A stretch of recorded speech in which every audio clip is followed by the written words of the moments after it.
오늘은 복음의 터와 소망 위에 굳게 서자라고 하는 말씀의 제목을 가지고 서로 은혜를 나누고자 합니다. 오늘 본문은 우리 기독교 신앙에서 가장 중요한 신앙의 고백을 담고 있는 그런 본문의 내용입니다. 오늘 본문에는 복음이라는 것이 무엇인가? 복음은 예수 그리스도입니다. 예수가 그리스도 되신다라고 하는 것이 복음 자체예요. 그래서 오늘 본문은 예수님에 대해서, 그리스도에 대해서 집중적으로 말씀을 해주고 있습니다. 이 기독론에 대한 가장 핵심적인 고백이 오늘 본문에 나와 있죠. 그 고백의 바탕 위에서 교회란 무엇인가를 이야기를 하고 있고, 이 교회의 구성원을 이루는 우리 성도들의 사명은 무엇인가, 교회의 사명은 무엇인가 또한 이 본문이 우리에게 말씀해 주고 있습니다.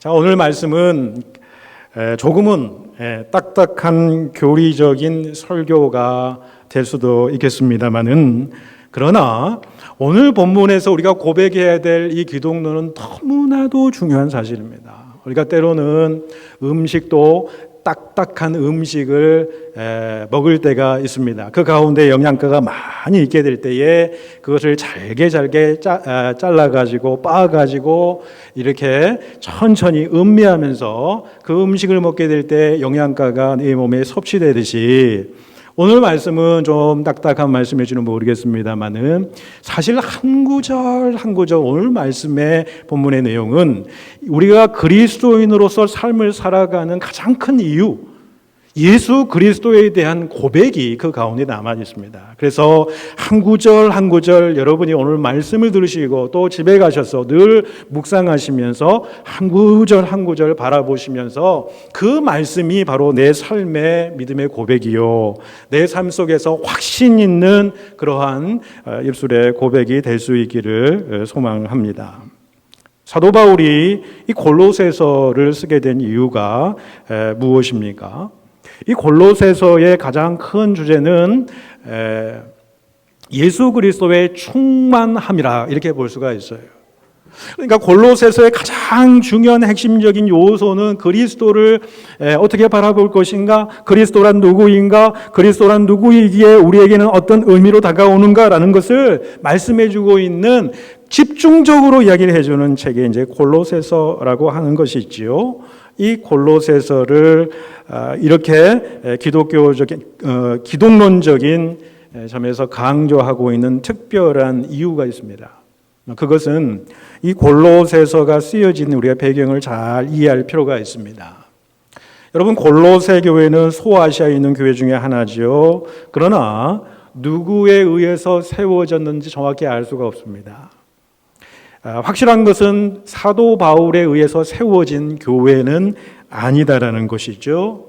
그래서 오늘 우리가 읽은 이 골로새서 1장 7절 말씀해 보시면은 에바브라에게 너희가 배웠나니, 골로새 교회 성도들이 에바브라에게 배웠다 이렇게 표현을 해주고 있고요. 또 빌레몬서를 근거로 많은 학자들은 이 골로새 교회를 바울의 제자였던 에바브라가 세웠을 것이다 이렇게 공통적으로 추정을 하고 있습니다. 빌레몬서는 어떤 책이냐면 골로새 교회 성도 중에 한 명이었습니다. 요즘으로 이야기하면 중직자 중에 한 명이 빌레몬입니다. 골로새 교회의 중직자에게 바울이 편지를 보내는 그 내용 가운데에 에바브라에 대한 그 언급이 나오게 되는 것을 우리가 보여지게 되는 것이죠. 아무튼 이 골로새 교회는 바울에 의해서 세워진 교회라기보다도 바울의 제자인 에바브라에 의해서 세워진 교회임을 우리가 알 수가 있습니다.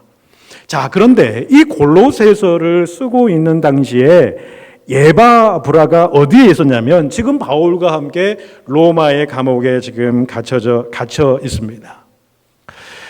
추정하기로 바울을 만나러 에바브라가 로마에 갔다가 복음을 증거한 일 때문에 감옥에 갇히게 되었다라고 볼 수가 있습니다.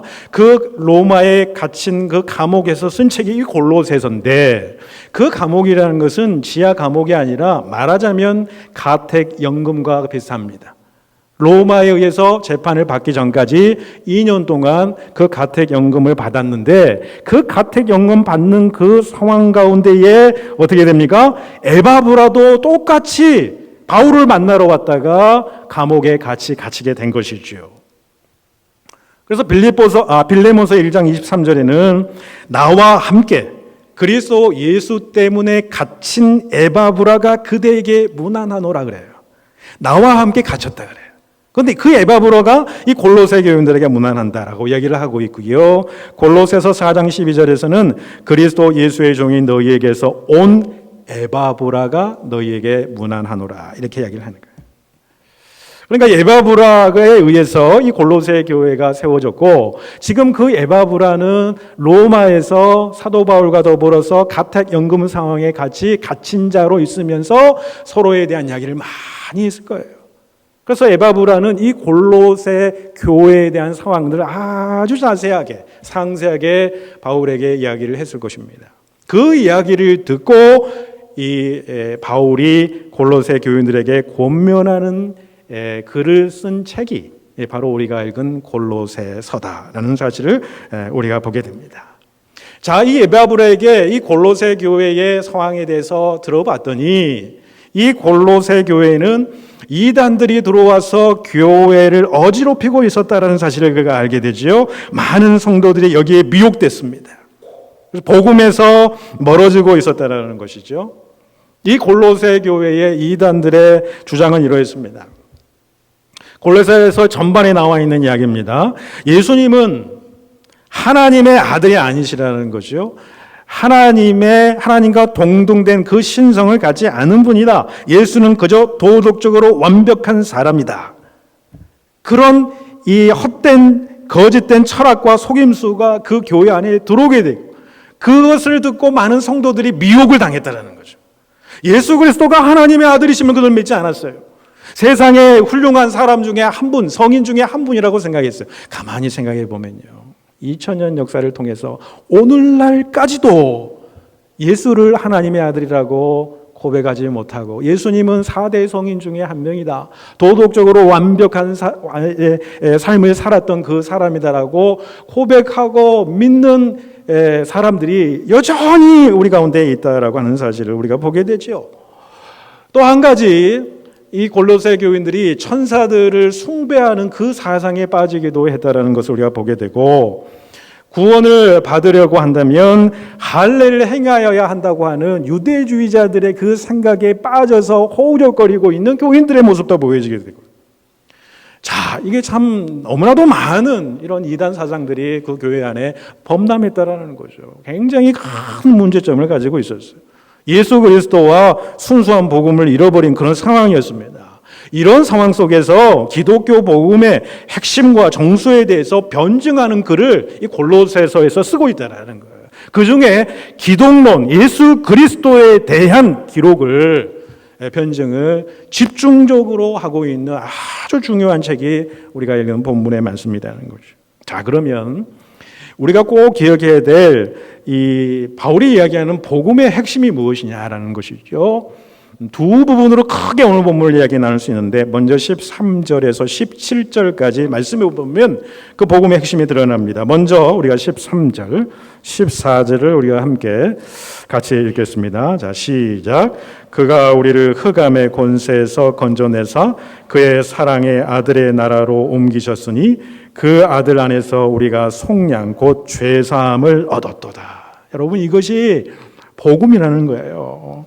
여러분, 우리가 복음 밖에 있을 때는 어떻게 됩니까? 흑암의 권세 아래 있었다라는 거죠. 죄와 악의 권세 아래 놓여 있었다라는 거죠. 죄를 짓게 되고 악을 행하지 않을 수 없는 상태에 우리가 놓여 있었다는 이야기입니다. 사탄의 마귀의 지배와 조종을 받고 있었다라는 거죠. 그런데 하나님께서는 우리를 건져내셔서 그의 사랑의 아들의 나라로 옮겨주셨다는 거예요. 자유로운 하나님의 나라, 하나님의 아들이 다스리시는 나라로 우리를 옮겨주셨다는 거예요. 이것이 복음이라는 거예요. 근데 우리가 하나님의 나라로 이렇게 옮겨주신 것이 무엇 때문이냐? 14절에 그 아들 안에서 우리가 속량 곧 죄의 사함을 얻었도다라고 말씀하시죠. 우리가 예수 그리스도로 인해서 그 십자가의 속량으로 말미암아서 우리 죄의 용서를 받았죠. 그 십자가의 사건은 인간이 처한 모든 악과 또한 죽음의 문제까지 해결될 수 있음을 이야기를 해주는 것이죠. 이것이 복음의 핵심이다라는 것을 말씀해 주고 있습니다. 다음 15절에 보면 사도 바울은 예수 그리스도에 대해 말하기를 그는 보이지 아니하는 하나님의 형상이요 모든 피조물보다 먼저 나신 이다. 이렇게 말씀을 하죠. 이 말씀의 뜻은 하나님은 영이시죠. 그리고 하나님은 우리 눈에 보이지 않는 분이시지요. 그런데 우리의 눈에 보이도록 나타나셔서 하나님을 가장 잘 알게 해주신 분이 우리 가운데 오셨는데 그분이 누구시냐면 예수 그리스도라는 거예요. 하나님의 완전한 형상을 우리 가운데에 보여주셨다. 그게 예수 그리스도라는 거예요. 그 예수 그리스도는 하나님의 아들이시고 하나님 자신이다라는 거예요. 여러분, 우리가 얼마나 영광된 존재냐면요, 세상 사람들은 아무리 지식이 많고 아무리 재물이 많고요, 아무리 잘 나간다고 할지라도 여러분 예수가 누군지 모릅니다. 예수가 하나님의 아들이신지 고백할 수가 없습니다. 그렇기 때문에 우리 자신이 어디로부터 와서 어디로 흘러갈지 모르는 사람들이에요. 자기를 지으신 창조주가 누구인지 알지를 못하다는 거예요. 그런데 우리들은 어떤 존재냐면요, 바울이 고린도후서 4장 6절에서 뭐라고 말씀하시냐면 그리스도 영광의 복음의 광채가 우리 마음에 비치셨더라고요. 우리가 이렇게 예수 그리스도를 믿고 고백하고 예배드리는 이 현장에 와 있는 것은요, 우리의 지식으로 우리의 인간적인 노력으로 된 것이 아니라는 거예요. 예수 그리스도의 복음의 광채가 우리 가운데 비쳤다는 거예요. 우리 마음에 비춰졌어요. 그러면서 예수 그리스도를 알게 되고 고백하게 되고 깨닫게 되는 놀라운 은혜와 축복을 받아 누리는 자들이 바로 우리 자신들이라는 사실이죠. 그래서 16절 17절에서는 예수 그리스도에 대해서 더 한 걸음 더 나아가서 얘기하는데 굉장히 중요한 본문입니다. 16절 17절 또 함께 같이 읽겠습니다. 시작. 만물이 그에게서 창조되되 하늘과 땅에서 보이는 것들과 보이지 않는 것들과 혹은 왕권들이나 주권들이나 통치자들이나 권세들이나 만물이 다 그로 말미암고 그를 위하여 창조되었고 또한 그가 만물보다 먼저 계시고 만물이 그 안에 함께 섰느니라. 아멘. 여러분, 이 본문의 말씀은요, 그리스도의 사역 중에 우주적인 그리스도를 이야기하는 아주 귀하고 복된 본문입니다. 여러분, 창조를 누가 하셨습니까? 하나님께서 하셨죠. 태초에 하나님이 천지를 창조하시니라 그랬습니다. 그런데 그 천지 만물을 창조하신 사역이 하나님에 의해서만 이루어진 것일까요? 예수 그리스도는 이 땅에 십자가에 달리시고 구속하고 부활의 능력으로 다가오셨고 가시면서 성령의 시대를 우리에게 도래하게 하시고 지금 우리는 성령의 은혜의 시대에 살고 있는 그런 시대의 구분 안에 우리가 살아가고 있는 것일까요? 하나님께서 이 땅 만물을 창조하실 때에 예수 그리스도도 함께 하나님과 더불어서 이 만물을, 세상 만물을 창조하셨다라고 하는 것을 오늘 본문이 말씀하고 있다라고 하는 것이죠. 세상에 있는 것들, 하늘에 있는 것이나 땅에 있는 것이나 우리 눈에 보이는 것이나 보이지 않는 것들까지도 또 세상의 권세나 권력이나 이 모든 것들, 이 모든 세상 만물들이 예수 그리스도로 말미암았다. 또 그를 위하여 창조되었고 그가 만물보다 먼저 계시고 만물이 그의 안에서 함께 섰다, 지어졌다. 이렇게 말씀합니다. 모든 만물이 창조되기 전부터 예수 그리스도는 존재했고 모든 만물은 예수 그리스도에 의해서 어떻게 됩니까? 유지되고 섭리되고 통치된다라는 거예요. 하나님이 허락하지 않으시면 날아가는 참새 한 마리도 땅에 떨어지지 않는데 바로 예수 그리스도의 명령으로 말미암은 것이다라는 거죠. 예수님은 이 만물의 주인이시고 모든 만물의 생명을 도와주신 분이시고 생명의 근원 되시고 세상의 빛이 되신다라는 거죠. 그런 하나님이 이 땅 가운데 내려오신 거예요. 보이지 않는 하나님의 형상이 우리 가운데 보이는 형상으로 우리 가운데 나타나셔서 그가 십자가에 죽으시고 우리를 구원하시고 우리의 죄를 용서하시고 그 예수님의 나라, 하나님의 나라에 우리를 초청하셨다. 이게 복음이라는 겁니다. 다음으로 우리는 바울이 그 우주적인 그리스도께서 우리와 어떤 연관성이 있느냐라는 것을 설명해 주고 있지. 그런 예수 그리스도가 구속의 사역을 이루셨는데 그 구속의 사역의 내용이 무엇이냐, 목적이 무엇이냐를 이야기를 하고 있습니다. 그 관련성이 바로 18절 초반부에 나오고 있는데 이렇게 이야기를 합니다. 그는 몸인 교회의 머리다 그랬습니다.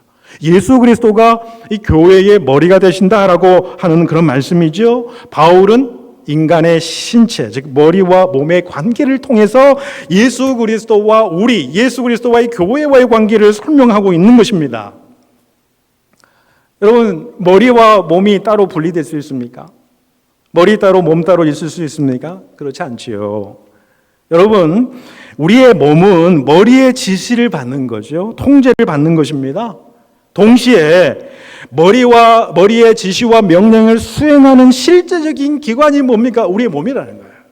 그렇다고 한다면 예수님이 교회의 머리가 되신다. 그리고 우리는 몸이 된다고 한다면, 교회가 몸이 된다고 한다면 무엇입니까? 교회와 성도들은 예수 그리스도의 말씀에 따라서, 예수님의 지시에 따라서, 예수님이 명령하신 데에 따라서, 예수님이 통제하시는, 예수님이 주인 되어서 일하시는 그 모든 일들을 감당하는 기관이 바로 교회고 우리 성도된 자의 삶이라는 거죠. 여러분 한번 생각해 보십시오. 이 땅에 오신 예수 그리스도가 하나님의 보이지 아니하는 하나님의 형상이다 그랬어요. 그리고 그 그리스도는 어떤 분입니까?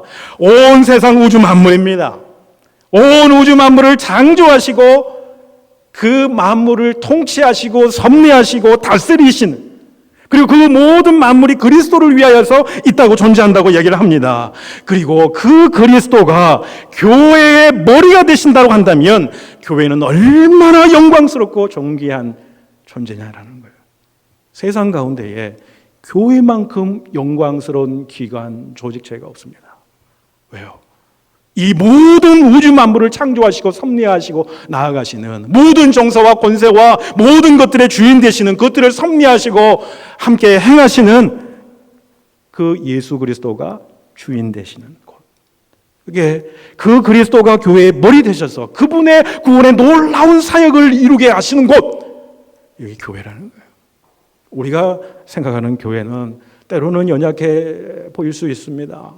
교회를 이루는 성도들의 연약함과 부족함과 실족함 때문에 때로는 교회가 힘들어질 수 있죠. 그러나 주님께서 핏값으로 세우신 이 교회는 이토록 귀중하고 소중하고 아름다운 공동체다라는 사실을 우리가 꼭 기억해야 됩니다. 교회는 예수 그리스도의 통치, 우주 만물을 다스리시고 역사하시는 예수 그리스도의 통치를 나타내고 드러내는 그런 곳이다라는 거예요. 그리스도의 구속의 특별한 목적을 성취하기 위해서 세운 거룩한 공동체다. 이게 교회다. 그러면 어떻게 그리스도가 이 만물의 으뜸이 되셨습니까? 교회의 머리가 되셨습니까? 18절에서 이야기를 합니다. 예수 그리스도께서는 우리 죄를 위해서 십자가에 죽으셨을 뿐만 아니라 사흘 만에 부활하셨다라는 거예요. 부활하셔서 지금도 살아계신 그 하나님, 그 주님께서 이 교회의 주인 되신다는 거예요. 우리의 삶의 주인 되시기 때문에 만물의 으뜸이 되시는 거예요, 지금도. 그러면 왜 만물의 으뜸이 되시고 왜 교회의 머리가 되셨습니까? 그 말씀이 20절인 거죠. 20절 우리 함께 같이 읽을까요? 20절입니다. 시작. 그의 십자가의 피로 화평을 이루사 만물 곧 땅에 있는 것들이나 하늘에 있는 것들이 그로 말미암아 자기와 화목하게 되기를 기뻐하십니다. 아멘. 여러분 보세요. 하나님은 천지 만물을 창조하셨지요.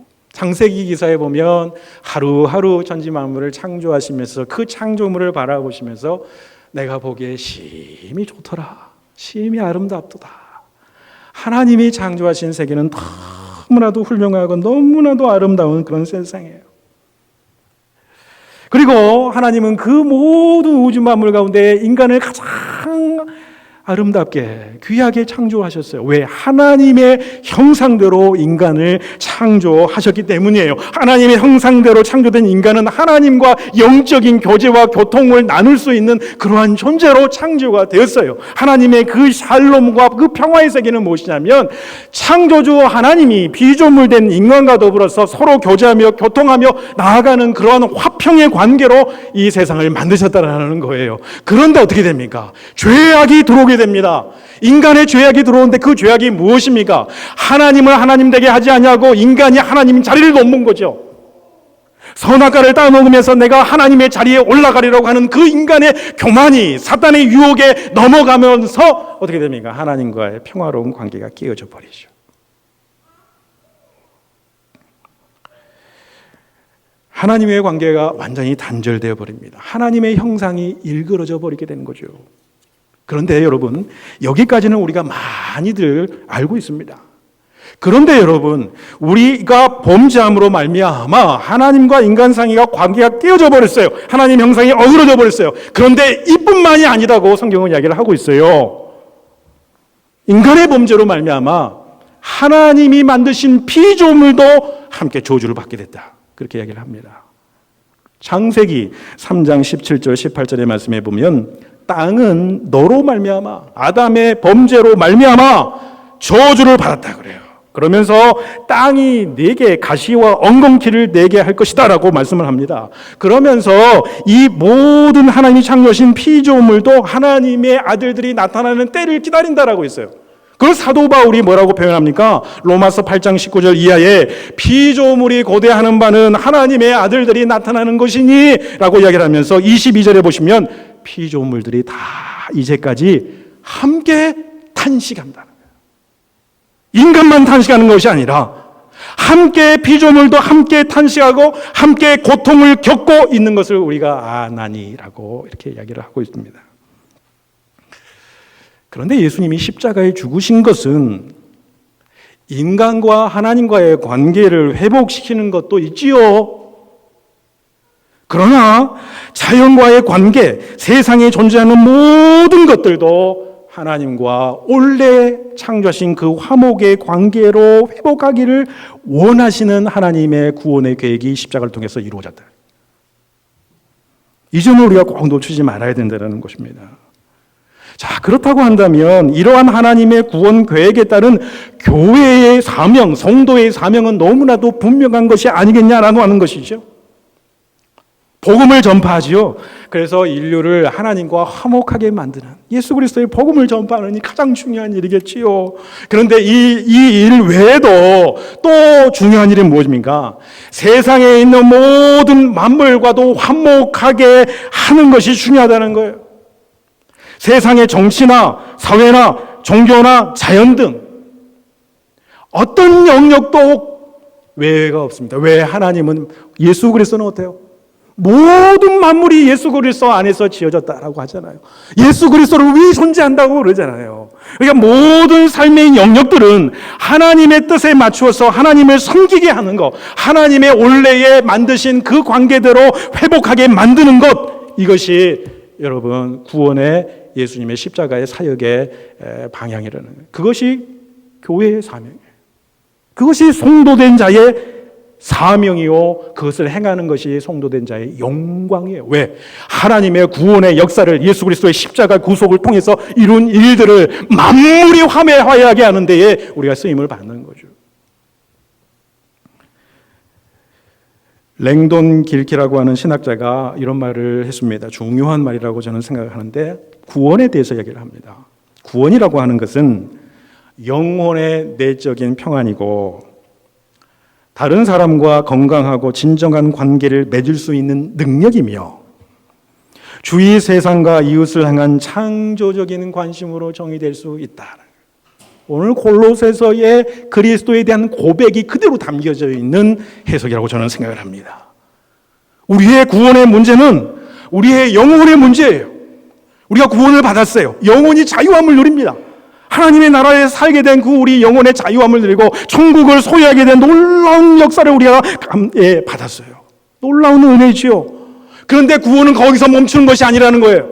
구원은 다른 사람과 건강하고 진정한 관계를 맺을 수 있는 능력이라 그랬어요.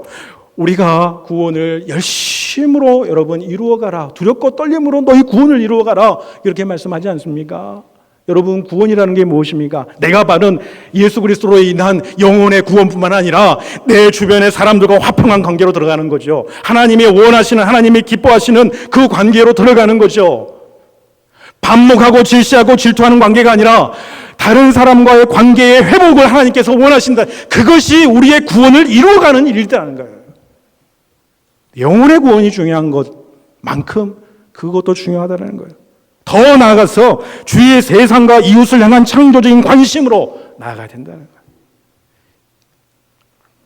결국 우리는 주님께서 십자가의 피로 이루신 평화를 누리는 정말 복된 자의 삶을 살아갑니다. 그런 자라고 한다면 반드시 우리에게 요청하시는 바가 무엇입니까? 인간의 과도한 욕심, 욕망으로 망가진 인간 관계를 회복하기를 원하십니다. 역사를 바로 세우시를 원하시는 거겠죠? 훼손된, 회파된 자연 세계를 다시 한번 회복하게, 새롭게 하기를 원하시는 것이 예수님의 구원의 경륜이다라는 것이죠. 그 일에 교회가 쓰임을 받기를 원한다는, 그 일을 교회를 통해서, 성도를 통해서 이루어 가시기를 원하신다.